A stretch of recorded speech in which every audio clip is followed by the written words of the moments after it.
My F50 daughter-in-law, 24F, gave birth and doesn't seem to want a relationship with me, making it difficult to have a relationship with my son, 31 male, and new granddaughter. Hello Reddit, TLDR, I'm looking for advice on how to build a relationship with my daughter-in-law, and get over the rift she's causing since giving birth. My son, David, 31, has been married to my daughter-in-law, B, 24, since September of 2020. Due to the pandemic I never really got to know her because they only dated for about a year before they got married, and I didn't know about her until they had dated for about 6 months. I love my son very much, but I feel like our relationship has been rocky since they get married. He has a daughter from a previous relationship who is 10, and since they got together I haven't had the same relationship with her. I know this is partially because he moved out of my house, very suddenly without really saying anything I may add, and I no longer get her on his weekends. I try to get them to bring her to visit when they have her, but usually I only see her once a month or so, and lately it has felt like she has been more distant when she visits. I think this is because B says negative things about me around her, and I find that unfair. They just had a baby at the end of January. She was induced due to preeclampsia and in labor for 3 days before having a C-section. I had been in an accident a few weeks prior and don't have a vehicle, and my son refused to pick me up to be there for the labor at all or to see the baby in the hospital, but her parents got to see the baby and were in the parking lot the entire time. I called him while she was in labor a few times, but on the second day after her water broke I called him and heard her snap at him to get off the phone and he refused to accept any calls after that. I just wanted to know THST. The 3 of them were okay though. She was in the hospital 2 days after the C-section, and they wouldn't stop to visit me on their way home after the birth because she was hurting, even though she had painkillers she could have taken and she didn't feel right according to my son. This is when I became concerned she had PPD. My daughter ended up picking up her prescriptions and some groceries for them and got to see the baby that night. Her and B have a relationship that is apparently pretty good. I was supposed to visit a couple days after they got home, but she ended up insisting something was wrong and went back to the doctor who apparently sent her to the hospital. My son told me they diagnosed her with postpartum preeclampsia, but I was pretty certain that that was only something that happened during pregnancy and went away after birth, so I was pretty sure he was confused. The day after they admitted her again, 5 days after the baby being born with everyone meeting her but me, was my birthday. I called her around 8 that morning to see what was really going on but she didn't answer. A while later my son called me and wished me a happy birthday and asked why I had called B. I admit I snapped at him and said she should be returning my call, because I called her. I hung up on him and maybe 5 minutes later she called me. I told her she should have called me and that I wanted to hear her voice and hear from her what was going on since my son gets confused. I then asked her if this was a mental or physical issue, and she went silent before saying physical. I asked if she was sure, and she got kind of snippy and said they had padding on her bed because she was a seizure risk and she couldn't be alone with her newborn, so she was pretty sure. I didn't comment on her tone because I was sure she was stressed.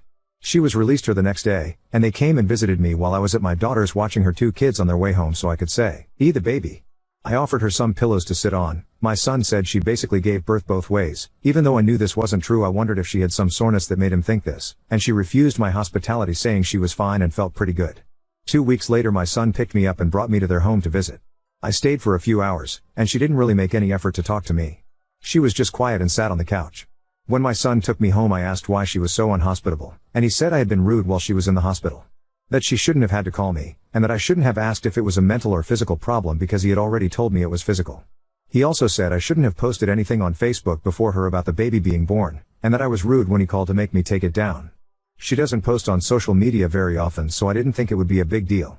He hasn't picked me up to see the baby because he says he needs to be there to help with the baby, and they won't bring the baby to me because he says the baby isn't allowed in my house. I told my son I'm planning to quit my job to babysit for them, but I haven't even gotten her return to work date and she hasn't once thanked me for doing it. Overall I feel like she's holding on to some very petty things and is using them to keep me from my son and granddaughters. I want a relationship with her, but I am missing some critical bonding time with the baby and I am going to struggle to forgive her for it. Especially over petty nonsense she won't even bring up to talk to me.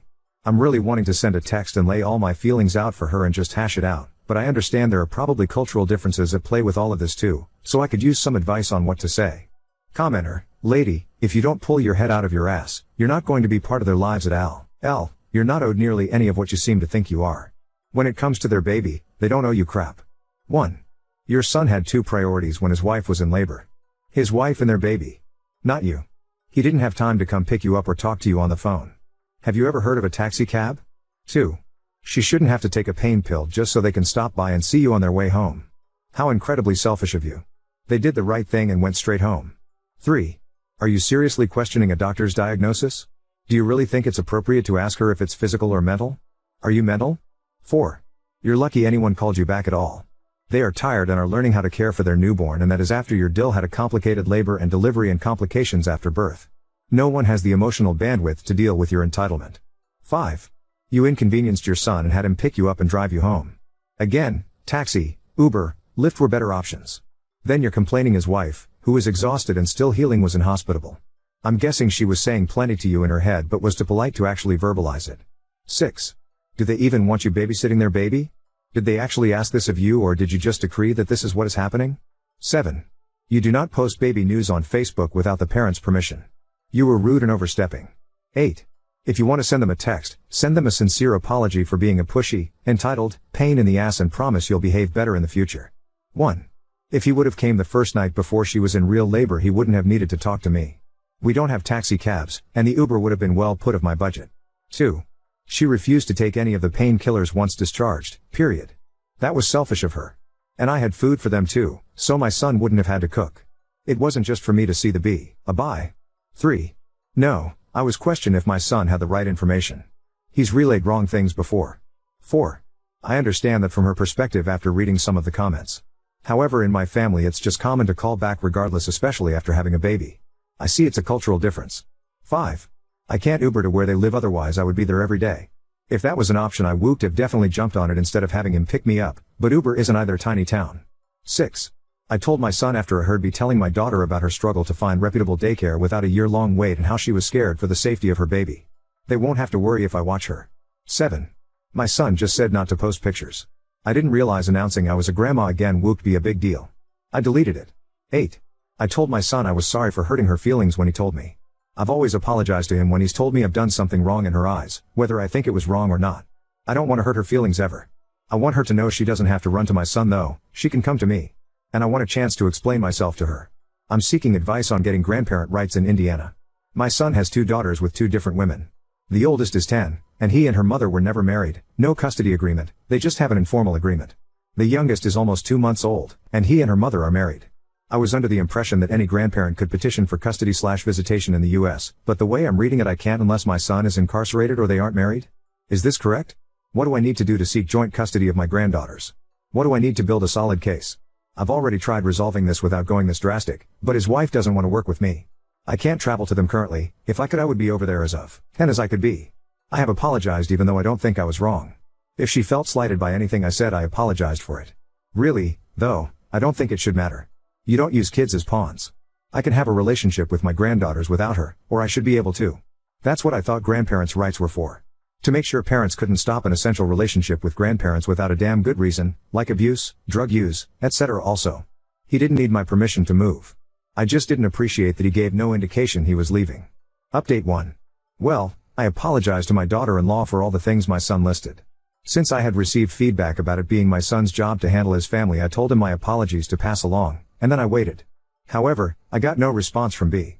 No, thank you, no trying to bury the hatchet, nothing. So, last Friday I made an appointment with an attorney to discuss grandparents' rights and had that appointment on Tuesday.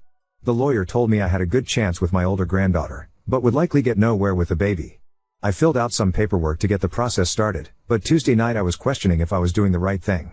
I called one of my friends to discuss, and was seriously considering not moving forward with it after talking to her.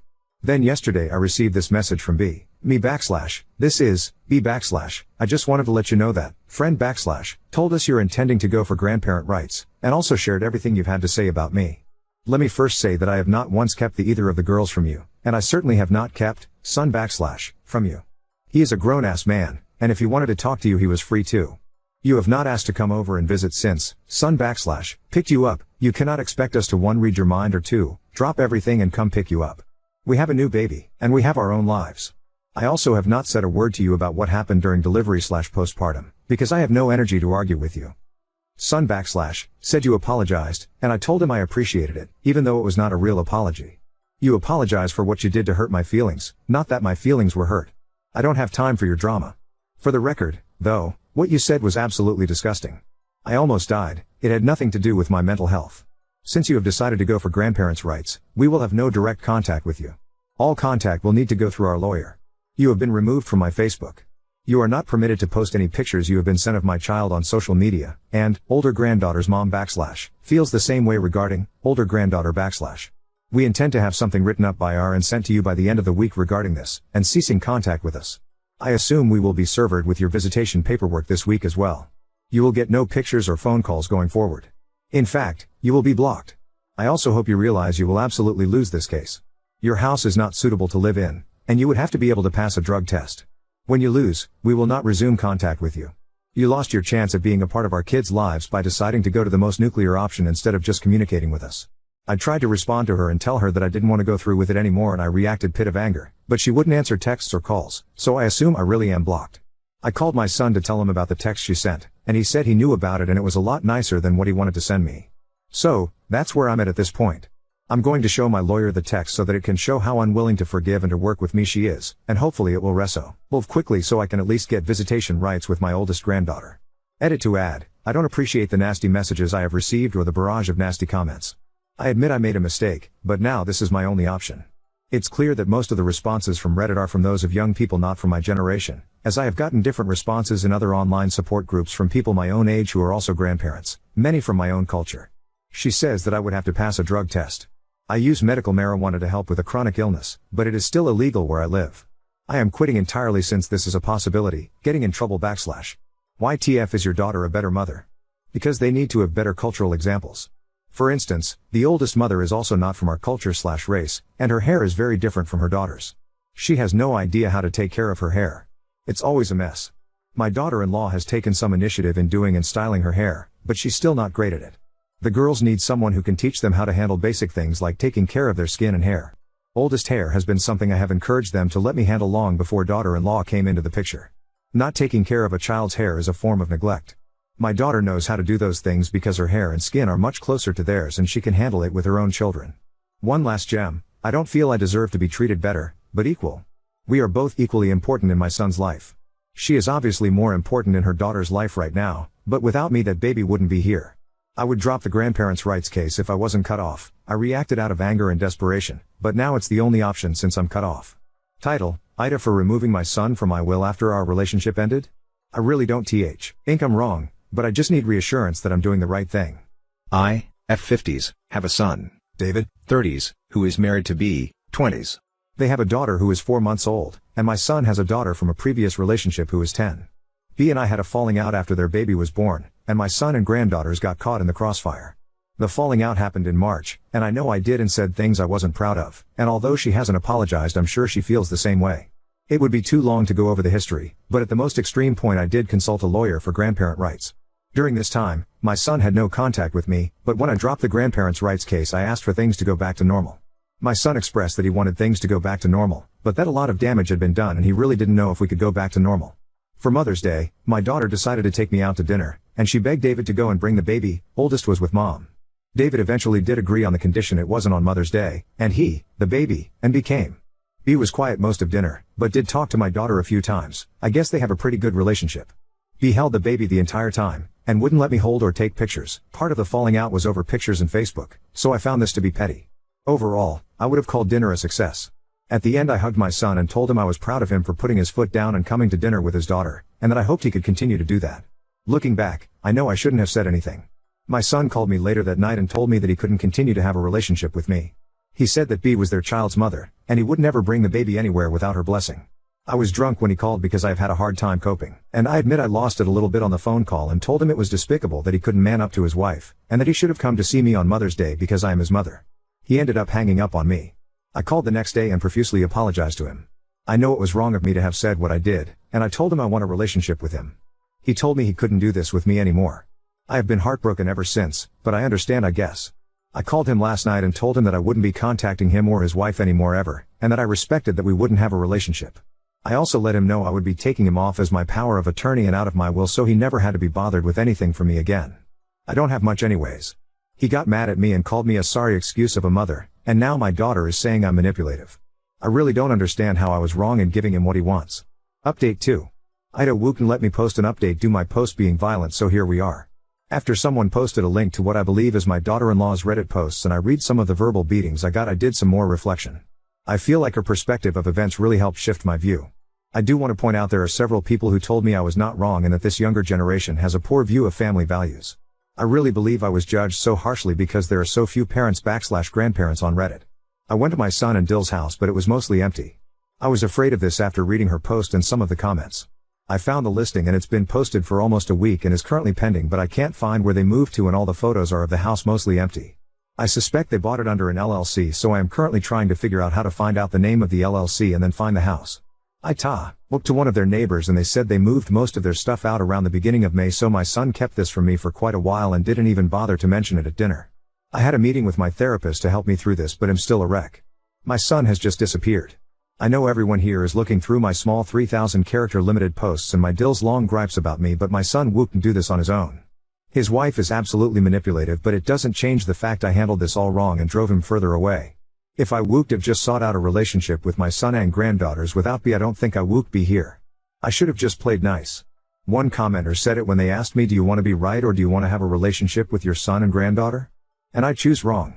My therapist told me to give myself some healing time before pursuing anything, but for now my plan is to just save some money and hire a private investigator to find my son and then rebuild my relationship and his trust so we can work to get him out from under her. Again, I recognize I was wrong in some of this. I recognize I was overly demanding and critical. I was wrong in some of this. But I didn't deserve this. People who use kids and grandkids as pawns are evil. I will probably continue to seek advice, but it certainly won't be from this account. And to whoever linked my other posts from my other account and told my Dill about this, screw you. Screw everyone here. I am far from being a devil. I am not evil. The person who is evil is the one who took my family completely away from me. My Dill has completely manipulated my son. I'll admit I was far from perfect, but I don't deserve what you people are saying about me. I hope one day you guys feel what it's like to lose your child and grandchild to a manipulative person who just wants to cut their family off. I am currently in the process of moving and have moved all of my things out of my old house and into my newly purchased home, leaving my old home empty until it sells. I had a neighbor that had a squatter issue a few years back and I'm concerned that with my house being empty someone will break in and try to claim squatters' rights. Is this possible in Indiana and would it stop the sale of the house? Update 3. My son passed away earlier this year. We had a really rocky relationship over the last year or so, which was mainly caused by his wife. They separated after he had a work-related accident that caused a TBI and had lasting effects on his personality, and she basically decided she couldn't do it and told him to get lost. They were separated when he passed away, but I don't know if divorce had been officially filed for. They had 2 children together supposedly, and he has an older daughter from a previous relationship. When I received the news of his death, I was able to see him before she had him cremated, and I requested some of his ashes from the funeral home, but my wishes were not honored and I didn't want him cremated either, but obviously that wish was not honored either. I have reached out about a number of things including his ashes and some belongings, and she is not willing to part with any of it even though they were separated. She claims that they should go to his supposed children along with all life insurance policies he had and his work settlement. I say supposed children because I have reason to believe her children are not his. Can I sue for his ashes and belongings? Is there a way to have a paternity test done so that way his belongings and ashes can go to his sister and I if we are the only living relatives? I don't understand why she whooped get them if they were separated and she abandoned him, and I feel like his actual living relatives whooped be entitled to everything. I am in Indiana but they were located in Vermont. Commenter, if the breakdown was his wife's fault, why did he not reach out once separated? How do you know they were separated, and how long was it for? He did reach out before they were separated after his injury. His injury made him be able to stand up to her finally. I know they won't replace my son, but I would still like some things to remember him by. I will not be able to have a relationship with her or the kids if they are even his, because she nuked our relationship after giving birth to her oldest and did the same for me and his other daughter's mom. Commenter, the way you talk about your supposed grandchildren really doesn't sit right with me. Makes me think like you were to blame for the falling out, not her. If the supposed children were good enough for your son, that should be enough for you to treat them as such regardless of how you feel. Also, he's left children. That money will help with them. I want to feel sorry for you as you have lost your son, and I can't even begin to fathom that. But you just give out mean girl energy. I can't treat them anyway because their mother won't let me around them and have convinced oldest mother as well. She has gotten everything including the last time with him and stole 1.5 years of his life from me, and she abandoned him. Commenter, I'm beginning to see why she doesn't want you anywhere near her kids. Because it's a lot easier to just only have her family in her life, and she is selfish and evil and decided to tear my family apart over a personality clash and petty trivial things. Commenter, supposed kids, you mean your grandchildren? This post screams you just are about the money. I don't just want money, I just don't think it should go to her. I whoop like some of his things because I whoop like some things to remember him. He built things I whoop like to remember and have, and things he got from my mother I whoop like back. I have reason to believe they aren't his kids. Thank you for commenting. His beneficiaries just automatically at everything? His wife made us estranged and I blame her for him being dead, and I just don't think it's fair she gets everything after leaving my son because of his disability, including the settlement money from his job when they finish settling. He died alone in a hotel because she whooped and take care of him and was punishing him for talking to me after his injury made him stand up to her.